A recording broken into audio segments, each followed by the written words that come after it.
திருந்தாத கணவன். பார்வதிக்கு தான் அழுது விடுவோமோ என்கிற பயம் வந்தது. அழுகையை அடக்க பற்களை கடித்துக்கொண்டு கண்களை இறுக மூடிக்கொண்டாள். கடவுளே, ஊர் போய் சேர்ற வரைக்கும் என்னோட அழுகாட்சியை அடக்கி வை. பார்வதி அமுதாவி கையை கெட்டியாக பிடித்து கொண்டாள். மதிய நேர வெயிலில் பொள்ளாச்சி புதிய பேருந்து நிலையம் கொஞ்சம் காற்று வாங்கி கொண்டிருந்தது. பார்வதியால் நிம்மதியாக நிற்கக்கூட முடியவில்லை. குமரேசனை நினைக்க நினைக்க அவளுக்குள் ஆங்காரமும் கோபமும் பொங்கி வந்தது. நீ எல்லாம் ஒரு மனுஷனா? இப்படி தினமும் குடிச்சு போட்டு வந்து அடிக்கிறியே, உனக்கு மனசாட்சி ஒன்று இருக்கா? பேசாம என்னை கொண்டு போட்டுடு. என்ன எதுக்குமா ஒரு மிருகத்துக்கு கல்யாணம் பண்ணி வச்சிங்க? நான் பாட்டுக்கு நூல் மில்லுக்கு கணக்கு எழுதுகிற வேலைக்கு போய்கிட்டு இருந்தேன். எவ்வளோ சுதந்திரமாக இருந்துச்சு அந்த வாழ்க்கை. நல்லவன் நினச்சி ஒரு குடிகார பாவைக்கு கட்டி வச்சிட்டீங்களே. பார்வதி கண்களை துடைத்து கொண்டாள். நரகத்தில் கூட இத்தனை கொடுமைகள் இருக்குமா என்கிற சந்தேகம் வந்தது அவளுக்கு. ஒரு நாள் கூட நிம்மதியாக இருந்ததில்லை. அமுதாவுக்கு பாட்டி ஊருக்கு போகிற சந்தோஷம். அவள் கூட்டம் குறைவாக இருந்த பேருந்து நிலையத்தில் உற்சாகமாக வேடிக்கை பார்த்து கொண்டிருந்தாள். 2ஆம் வகுப்பு படித்து கொண்டிருக்கிறாள். முறுக்கே முறுக்கு விற்பவர் அவர்களை கடந்து போனார். அம்மா, முறுக்கு வாங்கி தரியா? அமுதா ஆசையோடு கேட்டாள்.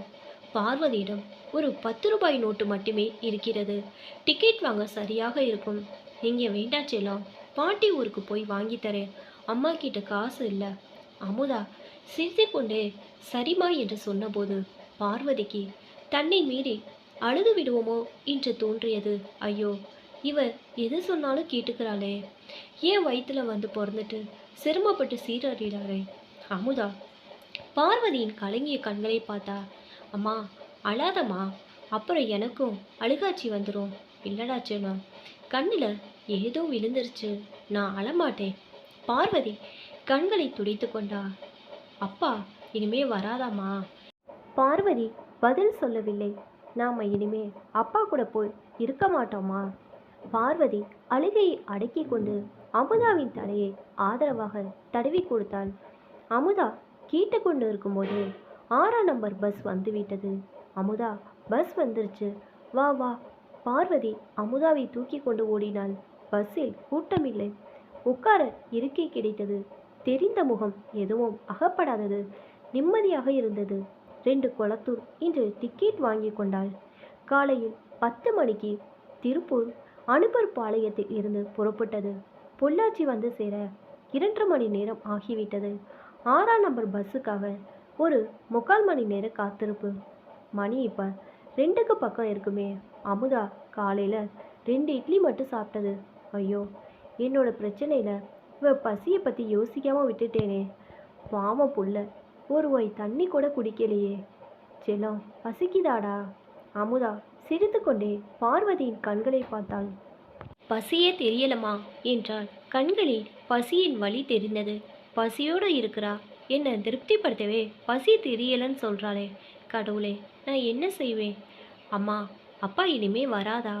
அமுதா மறுபடியும் அந்த கேள்வியை கேட்டபோது அவளுக்கு என்ன பதில் சொல்வதென்று தெரியவில்லை. அம்மா மடியை சாஞ்சுக்க பாட்டி வீட்டுக்கு போனதும் முதல் வேலையா வயிறு நிறக்க சாப்பிடணும். மிஞ்சி போனால் 1/2 மணி நேரம், அது கூட ஆகாது, கொளத்தூர் வந்துடும். அம்மாவிடம் என்ன சொல்வது? அண்ணன் என்ன சொல்ல போகிறானோ? இந்த 6 வருட வாழ்க்கையில் பார்வதி ஒரு நாள் கூட நிம்மதியாக இருந்ததில்லை. பார்வதி +2 முடித்துவிட்டு பக்கத்தில் ஒரு ஸ்பின்னிங் மில்லில் அக்கௌண்டன்ட் வேலைக்கு போய் கொண்டிருந்தாள். தூரத்து சொந்தமான நாராயணசாமி மாமா ஒரு நாள் வீட்டுக்கு வந்தார். குமரேசனை பற்றி அம்மாவிடமும் அண்ணனிடமும் அவர் பேசினார். பையன் தங்கமான பையன், எந்த கெட்ட பழக்கமும் இல்லை. பனியன் கம்பெனியில் சூப்பர்வைசர் வேலை, நல்ல சம்பளம். கொஞ்சம் வருஷம் போனால் சொந்தமாக ஒரு பனியன் கம்பெனியே வச்சிருவான்.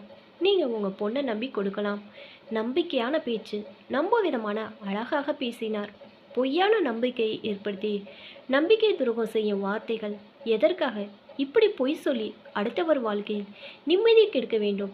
நாராயணசாமி மாமா சொன்னதை நம்பி பார்வதியும் கனவு கண்டாள். அன்பான புருஷன், நிம்மதியான வாழ்க்கை. குமரேசனை பற்றி கனவு கல்யாண தண்டை நொறுங்கி போனது. மனமேடையில் பார்வதி குமரேசன் அருகே உட்காரும்போதே குப்பொன்று வீசும் அந்த வித்தியாசமான வாசனையை உணர்ந்தாள். சந்தேகப்பட்டு அவனை பார்த்தாள். அவனால் சரியாக உட்காரக்கூட முடியவில்லை. அவன் லேசாக தள்ளாடி கொண்டிருந்தான். குடித்துவிட்டு வந்திருக்கிறான். பார்வதிக்கு திக்கென்றது. தாலி கட்டு நேரத்தில் இப்போது என்ன செய்வதென்று சற்றென்று எழுந்து ஓடிவிட்டால் என்ன? குழம்பி போய் உட்கார்ந்திருந்தாள். அவளால் எதுவும் செய்ய முடியவில்லை. தாலி கட்டி முடித்த அரை மணி நேரத்தில் அவன் எல்லை மீறிய போதையில் இருப்பது தெரிந்தது. பார்வதி அம்மாவிடம் அழுதாள். என்னம்மா இது? என்ன பாலங்கிணத்துல தள்ளிட்டேயே. அம்மாவுக்கு என்ன சொல்வதென்று தெரியவில்லை. வாழ்க்கைப்பட்டு திருப்பூருக்கு போன பின்னால் தான் தெரிந்தது. குமரேசன் உருப்படியாக ஒரு வேலையிலும் இல்லை. ஒரு நாள் வேலைக்கு போனால் 9 நாள் சும்மா இருப்பான். ஆனால் குடிப்பதற்கு தினமும் காசு வேண்டும். அனுப்பற்பாளையம் ஜீவா நகருக்கு தனி கொடுத்தன வந்தார்கள். பார்வதி பனியன் கம்பெனி வேலைக்கு போனாள். அவள் சம்பாதிக்கும் காசு குமரேசன் குடிப்பதற்கே சரியாக இருந்தது. காசு இல்லை என்றே வார்த்தையை சொல்லக்கூடாது. சொன்னால் மிருகமாக மாறிவிடுவான். காசு இல்லையா? சம்பாதிச்ச காசு என்னடி பண்ண? வேற எவனுக்காவது கொடுத்துட்டு வந்துட்டியா? அவளை எட்டி உதைப்பான். மோசமான கெட்ட வார்த்தைகளால் அவளை திட்டிக் கொண்டே அடிப்பான். விறகு கட்டை தென்னமட்டை என்று அவன் கைக்கு எது கிடைத்தாலும் எடுத்து பார்வதி ஒரு மனுஷியாக நினைக்காமல் அடிப்பான். மிக்சி, கிரைண்டர், டிவி என்று எந்த பொருட்களையும் அவன் விட்டு வைத்ததில்லை. எடுத்துக்கொண்டு போய் விற்று விடுவான். கிடைக்கிற பணத்தில் குடித்து விட்டு வருவான். நல்ல வேளையாக வீடு இவள் பேரில் இருக்கிறது. இல்லையென்றால் அதையும் விற்றிருப்பான். போன வருஷம் மாமியார் இறந்து விட்டார். இறப்பதற்கு முன்னால் மாமியார் ஒரு நல்ல காரியம் செய்தார். வீட்டை பார்வதி பேரில் எழுதி வைத்து விட்டார். குமரேசன் ஒரு நாளும் அன்பான வார்த்தைகளை பேசியதே இல்லை. பஸ் திருவள்ளுவர் திடலுக்கு வந்தபோது அமுதா தூங்க ஆரம்பித்து விட்டாள். அதுக்குள்ள தூங்கிட்டாளே பாவம். பசி மயக்கம் முதல்ல போனதும் இவளுக்கு வயிற்றுக்கு ஏதாச்சும் கொடுக்கணும். பார்வதியால் இருக்கையில் சாய்ந்து உட்கார முடியவில்லை. முதுகில் தீக்காயம் எரித்தது. குமரேசன் சிகரெட்டால் வைத்த சூடு எரிச்சலாக வலித்தது. நேற்று அவன் குடிக்காமலே வெறி வந்தவன் போல் நடந்து கொண்டான். தொடை, கால், முதுகு என்று சூடு வைத்தபோது வலி தாங்க முடியாமல் கத்தினாள். ஐயோ பாவி, இப்படி பண்றியே. பேசாம என்ன கொண்டு போட்டுடு. பணத்தை எங்கடி வச்சிருக்க? சொல்லுடி. என்கிட்ட பணம் இல்லை. பொய்யாடி சொல்ற? நேற்று கந்தவட்டிக்காரன்கிட்ட 1000 ரூபாய் கடன் வாங்கியிருக்கிற. பொய்யாடி சொல்ற பொய். எங்கடி அந்த பணம்? எவனுக்காச்சும் தூக்கி கொடுத்துட்டியா? அவளை எட்டி உதைத்து கீழே தள்ளினான். வீடு பூராமும் தேடினான். அண்டா குண்டா பாத்திரம் எல்லாவற்றையும் தூக்கி எறிந்தான். பணம் கிடைக்கவில்லை. வெறி வந்தவன் போல் ஜாமானங்களை எல்லாம் போட்டு உடைத்தான். அம்மா அம்மா அழாதம்மா. அமுதா பார்வதியை கட்டி பிடித்து அழுது கொண்டிருந்தாள். அமுதாவுக்கு போட்டுக்கொள்ள உருப்படியாக ஒரு துணிமணியும் இல்லை. எல்லாம் கிழிந்த துணிகள். 2-3 துணிகள் வாங்கிவிட வேண்டும் என்று கந்துவட்டிக்காரரிடம் 1000 ரூபாய் கடன் வாங்கியிருந்தாள். அந்த கந்துவட்டிக்காரர் குமரேசனிடம் உளறி தொலைத்திருக்கிறார். குமரேசன் வீடு பூராவும் தேடி பார்த்துவிட்டு சோர்ந்து போய்விட்டான். ஆத்திரம் அடங்காமல் கெட்ட கெட்ட வார்த்தைகளால் திட்டிக் கொண்டிருந்தான். கடைசியாக சந்தேகப்பட்டு அமுதாவின் புத்தகப்பை எடுத்து பார்த்தான். அதில்தான் பார்வதி 1000 ரூபாயை மறைத்து வைத்திருந்தாள். பொய்யாடி சொல்ற? பணத்தை இதில் ஒழிச்சு வச்சுட்டு இல்லேன்னு சாதிக்கிறியா? எவ்வளவு கொழுப்புடி உனக்கு? குமரேசன் வெறி தலைக்கு ஏறியது. அமுதாவின் புத்தகங்கள், நோட்டுகளை தாறுமாறாக கிழிக்க ஆரம்பித்தான். பாவி பாவி, இப்படி பண்றியே. பிள்ளைக்கு ஆசையா துணி வாங்க வச்சிருந்த காசு உத்தியத்தெல்லாம் போட்டு கிழிக்கிறியே. நீ மனுஷனா மிருகமா? பார்வதி அழுது கதறியதை காதில் வாங்கி கொள்ளாமல் பணத்தை எடுத்துக்கொண்டு ஓடினான். 1000 ரூபாயும் ஒரே நாளில் குடித்து தீர்த்து விட்டு வருவான். பார்வதி நொறுங்கி போய்விட்டாள். விடிய விடிய தூங்காமல் அழுது கொண்டிருந்தாள். இத்தனை கொடுமையை அனுபவிச்சுட்டு எதுக்காக உயிரோடு இருக்கணும்? அமுதா தூக்கத்தில் உளறி கொண்டிருந்தாள். அம்மா அழாதம்மா, அழுகாத, போதும். இங்கிருந்து இந்த கொடுமையை அனுபவிக்கிறதுக்கு பேசாம ஊருக்கு போய் கூலி வேலை பார்த்தாவது பொழைச்சிக்கலாம். இது நரகம், இது வேண்டாம். பார்வதி அமுதாவோடு வாசலில் வந்து நின்ற கோலத்தை பார்த்து முத்தம்மாவின் அடிவயிறு கலங்கி போனது. பார்வதி, என்ன இப்படி வந்து நிற்கிற? அம்மா, அமுதா பசியோடு இருப்பா, சாப்பிட ஏதாச்சும் கொடுமா. பார்வதி திண்ணையில் உட்கார்ந்து கொண்டாள். அம்மா, நான் ஒரு முடிவோடு வந்திருக்கிறேன். இனிமே நான் அந்த ஆள் கூட சேர்ந்து பொழைக்கிறதா இல்லை. என்னால் முடியலம்மா. மனுஷன் அவன். இங்கே பாருமா எப்படி சூடு வச்சிருக்கான்னு. முத்தம்மாள் அதிர்ந்து போனாள். அட பாவி, இப்படி கொடுமை பண்ணியிருக்கானே. என் பொண்ணை நான் எப்படியெல்லாம் கஷ்டப்பட்டு வளர்த்தேன். அவள் வாழ்க்கை இப்படி ஆகிப்போச்சே. முத்தம்மாள் தலையில் அடித்து கொண்டு அழ ஆரம்பித்தாள். நான் இங்கேயே இருந்துடுறேன். கூலி வேலை இல்லாட்டி மில்லு வேலைக்கு போய் என் மகளை காப்பாற்றிக்கிறேன். அமுதா மட்டும் இல்லாட்டி நான் எப்போவும் செத்துருப்பேன். அவளை நல்லபடியாக வளர்க்கணுங்கிறதுக்காக தான் உயிரை கையில் பிடிச்சிட்டு இருக்கேன். அமுதா ரசத்தோடு சோத்தை உறிஞ்சி உறிஞ்சி சாப்பிட்டு கொண்டிருந்தாள். நான் என்ன செய்வேன்? என் பொண்ணு வாழ்க்கை போச்சே. முத்தம்மாள் அழுது புலம்பிக் கொண்டிருந்தாள். 7-8 நாட்கள் கழித்து பார்வதியை தேடிக்கொண்டு குமரேசன் வந்தான். பார்வதியின் அண்ணன் மாணிக்கம் அவனை அடிக்கப் போய்விட்டான். மச்சான், என் மேலே தப்பு தான், என்னை மன்னிச்சிடுங்க. உங்கள் காலில் வேணாலும் விழுறேன். நான் செஞ்சது தப்பு தான்.